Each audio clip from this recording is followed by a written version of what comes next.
Hi, I'm Rob the Accountant. I like to help people build companies while finding solutions to problems that come your way. I got you. How's everybody doing tonight?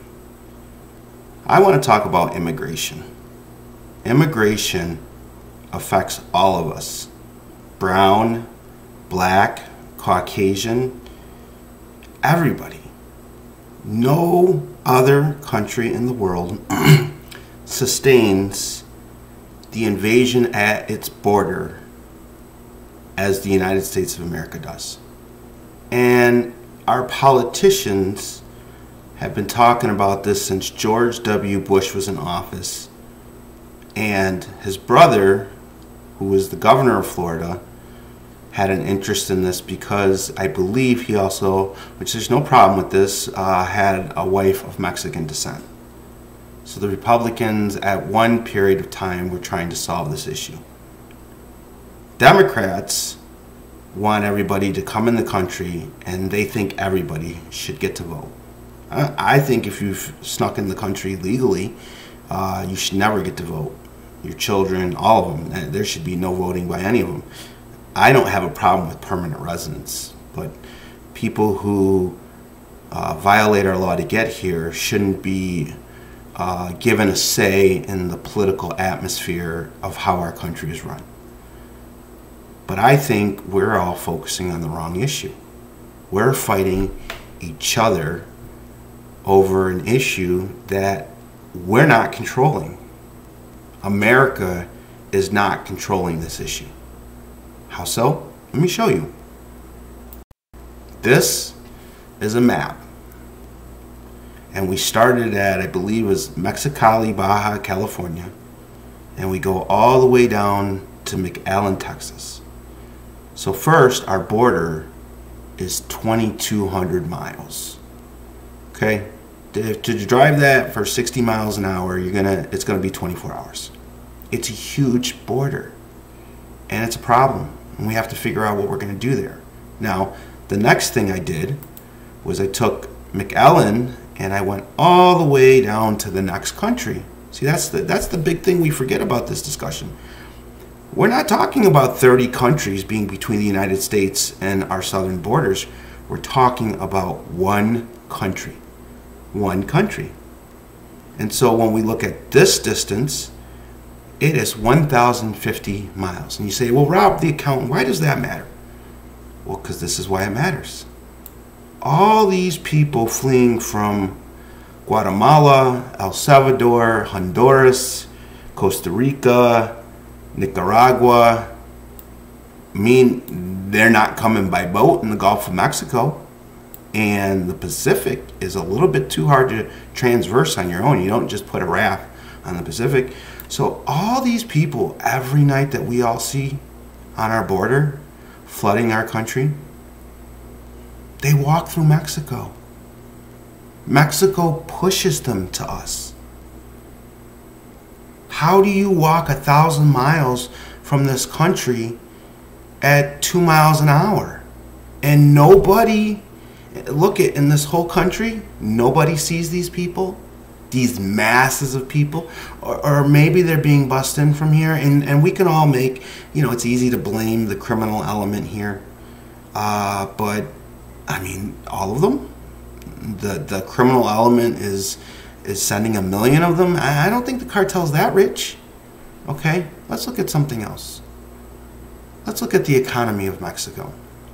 The economy of Mexico is a developing mixed market economy. It's the 14th largest in the world in nominal GDP terms and 13th largest by purchasing power. This is according to the IMF. There's nothing more you need to know. They have an elite, they have a people. And so how do we solve this problem?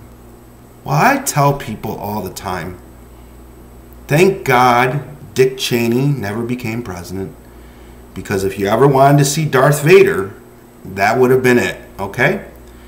And the world should be thankful that the United States of America is a free country and believes in freedom for everyone. But enough of this crap, people. It is time to create a new demarcation line between Mexico and the United States. A political demarcation line is a geopolitical border often agreed upon as part of an armistice or ceasefire.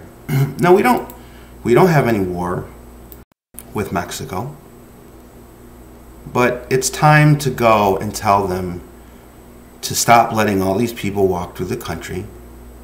Or what I think should happen is it's time to move a mile or two into Mexico. You heard me. It's time to move a mile into Mexico from McAllen. It's time to move a mile in from Tucson. It's time to move a mile in from New Mexico. It's time to move a mile in from San Antonio or McAllen.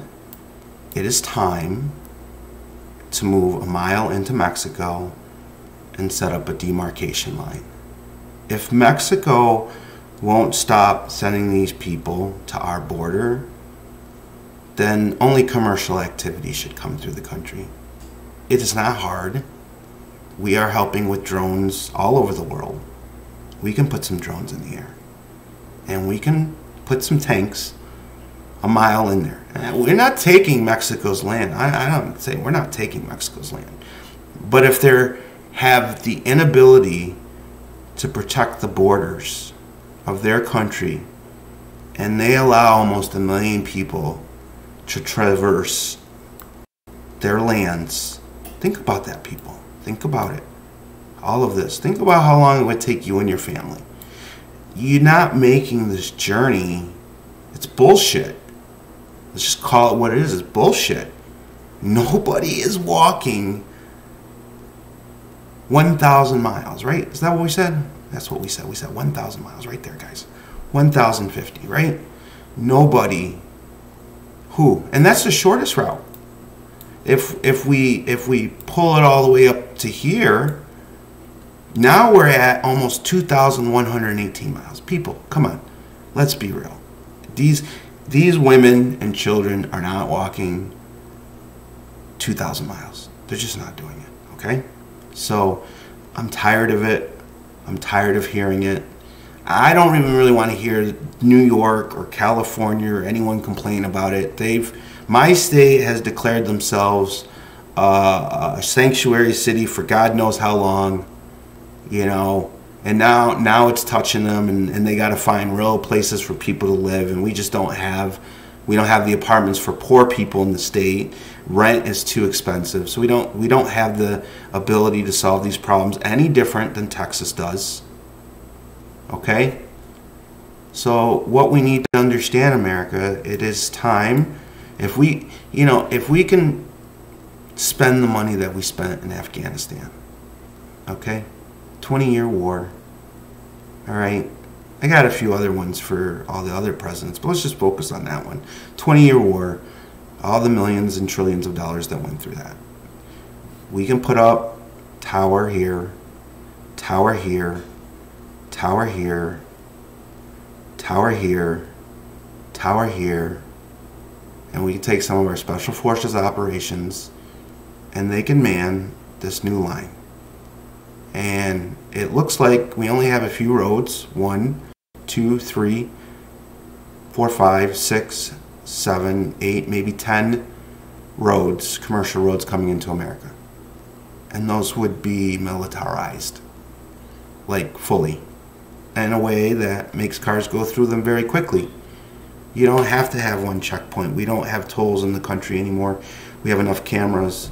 You can set up things where you can see who's coming a mile before they even hit the new line of demarcation. And you can create a boundary.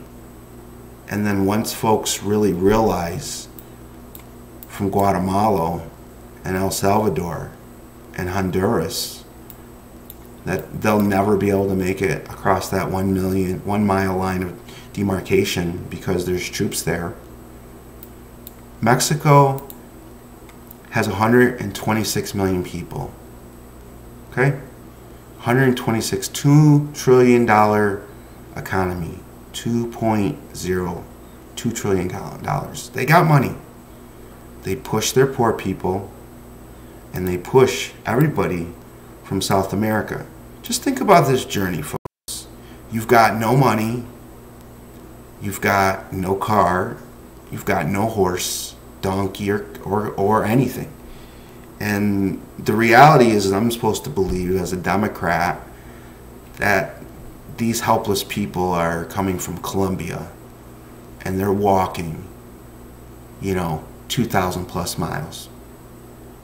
And they're making it here. Looking like they're well fed. They got clothes. Their shoes don't look awfully worn. I'm not trying to be dismissive of anybody, but we have to have a border. And, Democrats just need to stop with this whole idea that these are going to become voters. They're never going to become voters. And my proposal would also be that after you create a new line that no one can penetrate, then we could also open up the immigration for all the business owners in Florida and all the coasts that need the immigration to work in the tourist attractions. Because that's what happens, right? We have folks that come in, from Jamaica and these islands over here, and we don't want to stop that. And folks in Florida need those folks to work for them. And there's not a whole lot of Americans clamoring for these jobs. But we need to actually really have Biden. And Trump politicized the border. He politicized the border because he just focused on brown people. We need to focus on our whole border. We need to stop letting people come here. And, for example, if we let more people come in here for immigration to work in our tourist areas, then the business owners who are bringing them in should guarantee that they're going to return home at the end of the season. And if they don't have the ability to identify the staff that they've brought in on the immigration visas and make sure that they return home at the end of the season, then they shouldn't be able to bring them in the next season. So there should be a cause and effect relative to the understanding of the business needs. So if the business wants to utilize those folks, we should let them. But they should also own the accountability of bringing those folks in. And that's what I think. So I know that people might think that's an awful policy, but the awful policy is allowing these people, if you truly believe it, to make such a journey and know they don't have a chance to get in. And then to tell them that they can make this kind of a journey and they can sneak in and they won't be promptly booted. That's just giving people false hope. That's cruel. And this is cruel to me. But I'm tired of Mexico. I'm tired of yelling with the Republicans. I'm tired of yelling at Democrats. I'm tired of yelling at my fellow Americans about this. Screw this crap. 1 mile into Mexico, set up a perimeter and allow all commercial traffic to be unimpeded, and set up whatever we need to do to further protect that. But we don't need to see this on our border anymore. And we don't need to have all these states that border Mexico, and these are people's property. I think sometimes that gets lost, is people own property on the border. So these are all American citizens. So California, you have some of the highest gated cities in the country, meaning your rich people in your state all live behind gates. Not all of them, but a good amount of them. New York, we have a little bit of that. A lot of places where there are rich people, they live behind gated communities. So if it's okay for rich people to live behind gated communities, then it's okay for the normal people to also have gates to make sure opportunities that are entitled to American citizens aren't stolen. I'm Rob the Accountant. I like to help people build companies and find solutions to problems that may come your way. I got you. Have a good week. Have a good weekend, and we'll talk soon.